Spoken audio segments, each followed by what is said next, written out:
C'est la course des géants, les géants de la mer, des maxi trimarans, des voiliers qui sont ce qui se fait de plus rapide aujourd'hui sur l'eau. Demain, ils s'élanceront de Brest pour l'Arkea Ultimate Challenge, la première course autour du monde en solitaire sur des engins à ce point-là volants. Ils seront 6 sur la ligne de départ, 6 skippers, dont l'un d'eux est avec nous, Charles Caudrelier, skipper du Maxi Edmond Rothschild. Merci d'être avec nous à quelques heures du coup d'envoi de cette course. Et dans quel esprit êtes-vous à présent, aujourd'hui? Dernier réglage, j'imagine? Dernier réglage, là j'étais en train de regarder où est-ce que j'avais calé ma nourriture, mes premières heures, parce que les premières heures sont toujours un peu difficiles, il faut réussir à trouver le rythme et retrouver ses marques à bord, donc et l'alimentation c'est important, donc voilà, je vérifie tout. Et puis voilà, je vais essayer de me reposer un peu cet après-midi et puis ça va venir vite. Un mot sur le parcours, Charles Caudrelier, de Brest à Brest, donc en faisant la circonvolution du globe d'ouest en est. Quel est-il? Vous passez par 3 caps mythiques.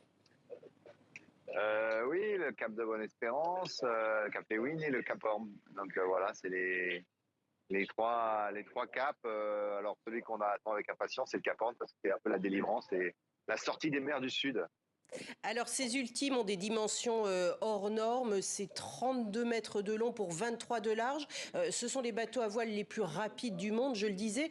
Qu'est-ce qui fait leur force? Ce sont les foils qui leur permettent de voler?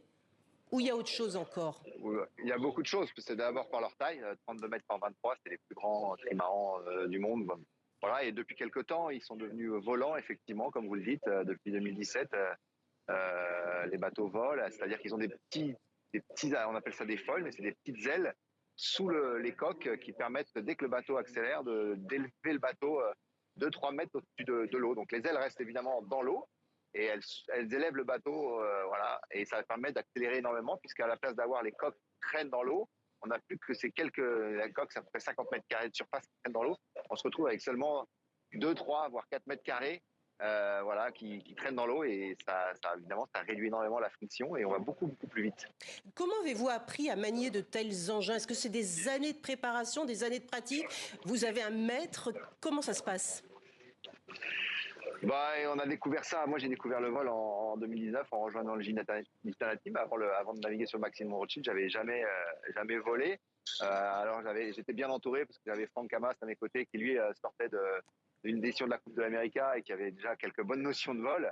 Donc, c'était pas mal. Mais voilà, c'est vrai qu'on s'est adapté assez vite. Finalement, ça reste de la voile. C'est juste un petit peu différent d'avant. Et finalement, c'est presque plus simple parce que le but, c'est de voler. Donc, une fois qu'on vole, déjà, on va beaucoup plus vite. Alors qu'un bateau qui est parfois ballotté dans les vagues, dans la mer, et qu'en contact un bateau archimédien, c'est parfois très compliqué dans les sensations. Là, c'est assez simple. Plus le vol est stable et bien, plus on va vite. Donc, Vous quelque estimez part, justement pouvoir boucler ce tour du monde en combien de temps? Écoutez, le Tour du Monde, il a été fait en solitaire une fois en 42 jours. C'était lors d'un record par François Gabard.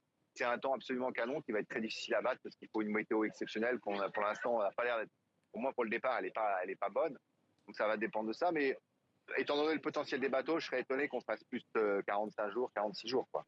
Si tout se passe bien, si on s'arrête pas. Juste une toute dernière question. Vous avez un objet fétiche que vous emmenez avec vous? Non, je suis pas superstitieux, donc pas d'objet fétiche. Voilà, je pars. Voilà. Voilà, J'ai un confiance dans mon sportif. bateau. Voilà, exactement. Merci beaucoup, Charles.